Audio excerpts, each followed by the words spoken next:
Assalamualaikum warahmatullahi wabarakatuh. Halo anak-anak, apa kabar semuanya? Ibu harap kalian semua dalam keadaan sehat dan tetap semangat dalam menuntut ilmu ya.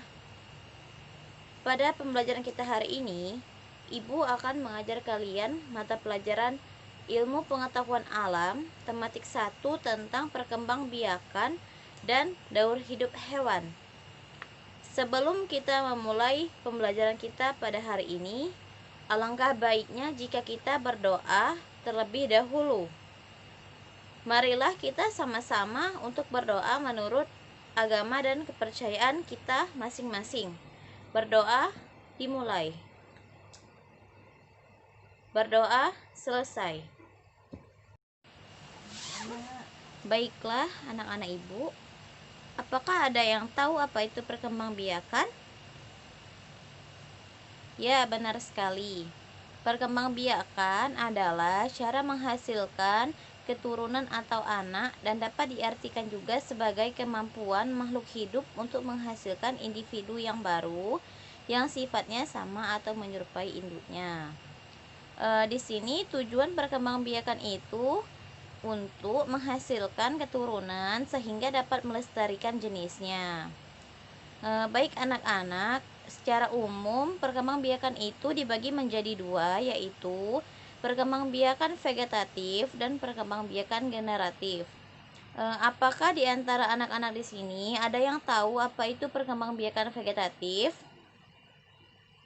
Oh, baiklah, Ibu jelaskan apa itu perkembangbiakan secara vegetatif.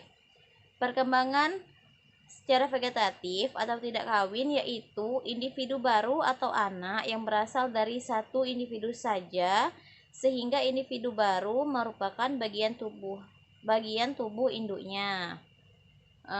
Selanjutnya perkembangbiakan secara generatif yaitu individu baru yang merupakan hasil perkawinan antara induk jantan dan induk betina. Perkawinan atau pembuahan adalah proses peleburan antara sel kelamin jantan dengan sel kelamin betina. Apakah sampai di sini anak-anak sudah paham apa yang Ibu jelaskan? Kalau sudah, kita lanjut ke penjelasan berikutnya ya.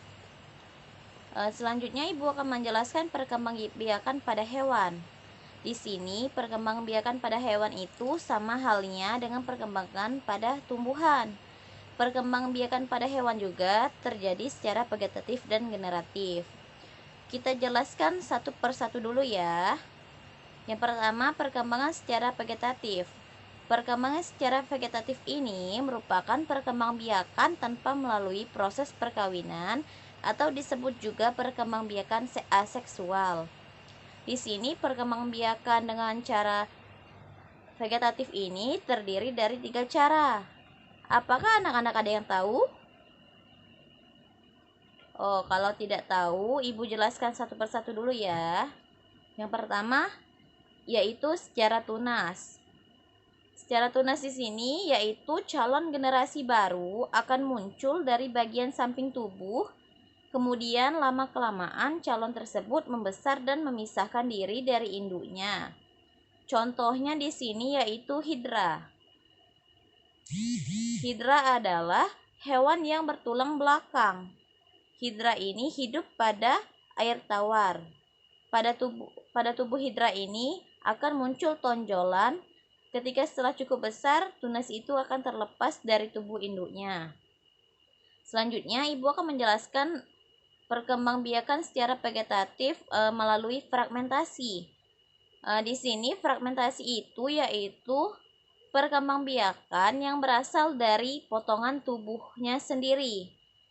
Contoh hewan yang berkembangbiak dengan cara fragmentasi yaitu planaria. Planaria itu merupakan cacing pipih. Planaria ini bisa kamu temukan di bawah bebatuan di sungai. Selanjutnya, yang ketiga yaitu membelah diri. Membelah diri di sini artinya cara perkembangbiakan yang berasal dari hewan bersel satu seperti amoeba, protozoa, paramecium, dan virus. Hewan bersel satu ini perkembangbiakannya dimulai dengan pembelahan inti sel menjadi dua bagian. Setelah itu diikuti dengan pembelahan cairan sel dan dinding sel. Yang kemudian terbentuklah dua sel amoeba baru. Apakah sampai di sini anak-anak sudah paham atas apa yang Ibu jelaskan? Perkembangbiakan secara generatif. Setiap makhluk hidup mempunyai kemampuan memperbanyak jenisnya. Begitu pula dengan hewan.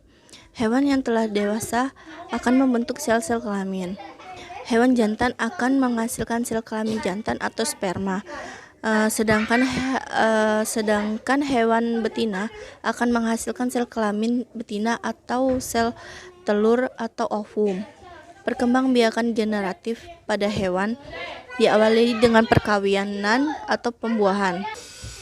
Ada 3 cara perkembangbiakan generatif, yaitu bertelur atau ovipar, beranak atau vivipar, dan bertelur dan beranak atau ovovivipar. Yang pertama, bertelur. Perkembangbiakan hewan dengan cara bertelur disebut ovipar. Hewan yang bertelur adalah hewan betina dan dinamakan induk. Hewan ovipar akan mengeluarkan telur dari tubuhnya. Di dalam telur terdapat embrio, memperoleh cadangan makanan, telur hingga menetas menghasilkan individu baru. Ciri-ciri hewan ovipar. Yang pertama, mengerami telurnya. Yang kedua, tidak memiliki daun telinga. Yang ketiga, tidak memiliki kelenjar susu. Yang keempat, tidak menyusui anaknya. Berikut ini adalah contoh hewan ovipar. Yang pertama, kelompok unggas. Contohnya, ayam yang di samping ini mengerami telurnya. Yang kedua, beranak. Perkembangan biakan hewan dengan cara beranak atau melahirkan disebut vivipar. Hewan akan mengalami masa kehamilan. Kehamilan terjadi karena adanya proses pertumbuhan sel telur betina oleh sel jantan di dalam tubuh induk betina. Kemudian mengalami pertumbuhan hingga akhirnya dilahirkan dalam bentuk individu baru yang sejenis. Ciri-ciri hewan vivipar yaitu: 1. Memiliki kelenjar susu. Yang kedua, memiliki daun telinga. Yang ketiga, tubuh ditutupi dengan bulu atau rambut. Yang keempat, pada umumnya menyusui atau mamalia. Contoh hewan vivipar di antara lain ialah kelinci, kambing, sapi, lumba-lumba, paus, dan lain-lain. Baiklah, yang ketiga, bertelur dan beranak. Ovovivipar adalah perkembangbiakan hewan dengan cara penggabungan antara bertelur atau ovivipar dan beranak atau vivipar. Hewan ovovivipar menghasilkan telur dan kemudian telur tersebut tetap berada di dalam tubuh induknya sampai menetas. Lalu sang induk akan mengeluarkan atau melahirkan dalam bentuk individu baru. Contoh hewan tersebut ialah kadal, ikan, pari, hiu, kuda laut, ular, dan bunglon. Berikut di samping adalah bisa dilihat seperti gambar atau video ikan hiu melahirkan anaknya. Ia meninggalkan telur di dalam perutnya, sehingga ikan hiu akan melahirkan anak. Pengertian daur hidup hewan.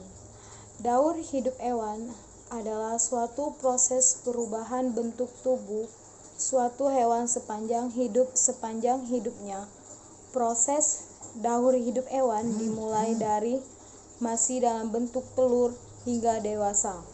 Perubahan bentuk tubuh pada hewan diakibatkan pertumbuhan sel yang terjadi seiring perjalannya waktu.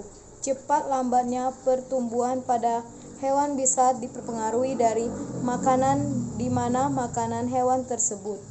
Jika dilihat bentuknya tumbuhnya, hewan mempunyai dua bentuk daur hidup, yaitu daur hidup dengan metafosis atau daur hidup tanpa metafosis. Berikut penjelasannya. Daur hidup hewan dengan metafosis. Metafosis adalah proses perubahan bentuk hewan secara bertahap dan dimulai dilahirkan atau menetaskan sampai dewasa.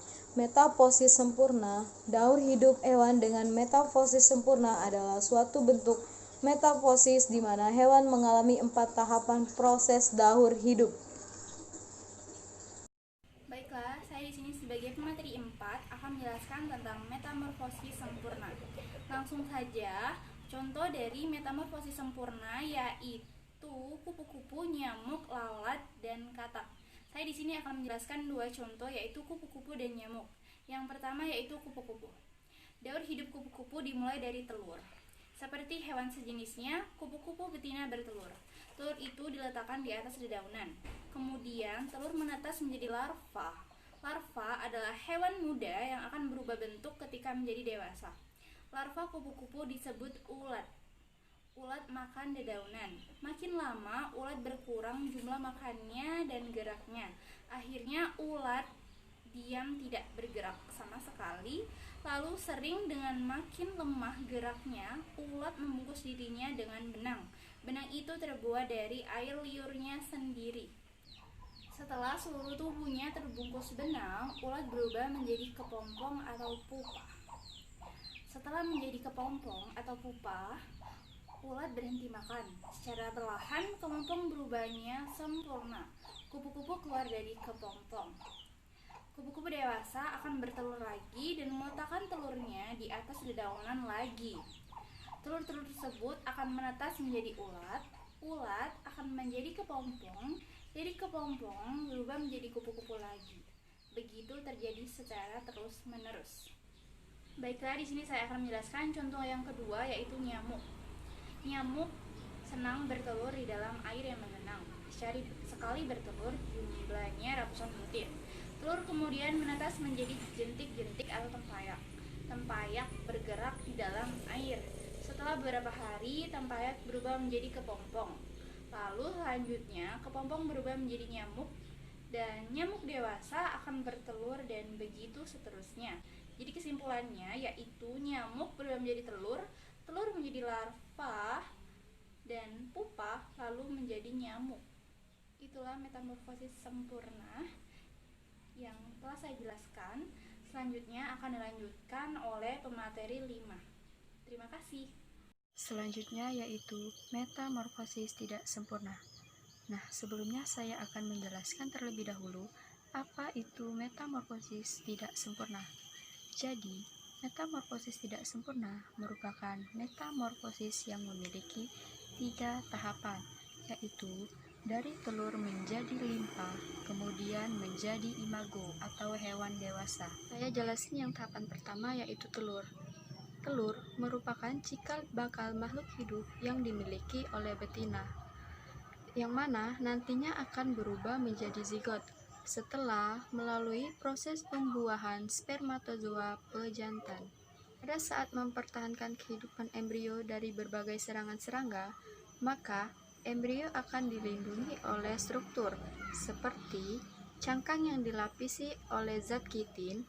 Nah, zat tersebut kemudian akan melindungi embrio, sehingga telur akan menetas menjadi nimpa. Tahapan kedua yaitu nimpa. Pada fase nimpa ini, terbentuk bagian organ hewan yang menyerupai organ dewasa, namun terletak pada ukuran tubuhnya yaitu lebih kecil dibanding ukuran tubuh hewan dewasa. Pada hewan muda akan mengalami molting atau perubahan kulit. Nah, pada saat itulah hewan tumbuh dewasa dan mengalami perkembangan reproduksi. Selanjutnya tahapan yang ketiga yaitu imago atau hewan dewasa, yang mana pada fase ini imago akan mengadakan perkawinan antara si jantan dan si betina untuk menghasilkan ratusan telur dan berkembang biak. Adapun contoh hewan yang mengalami metamorfosis tidak sempurna, yang pertama yaitu belalang. Belalang merupakan salah satu hewan yang mengalami metamorfosis tidak sempurna. Urutan tahapan belalang meliputi telur, nimpa, dan imago. Yang kedua yaitu kecoa. Tahapan metamorfosis kecoa juga meliputi telur, nimpa, dan imago. Dalam ordo atau kelas biologi, kecoa memiliki berbagai jenis spesiesnya. Itu sebabnya kecoa di dunia memiliki berbagai bentuk dan jenis yang berbeda-beda. 3. Yaitu jangkrik. Tahapan metamorfosis jangkrik juga dimulai dari fase telur, nimpa, dan imago. Tahapan reproduksi ini biasanya selama 40 hari baru menjadi imago. Selanjutnya yang keempat yaitu capung. Nah, capung ini memiliki bentuk anatomi tubuh yang sama persis dengan capung dewasa. Tahapannya yaitu dari telur, nimpa, dan imago atau hewan dewasa. Oke, cukup sampai di sini pemaparan materi dari kelompok kami. Saya akhiri. Wassalamualaikum warahmatullahi wabarakatuh.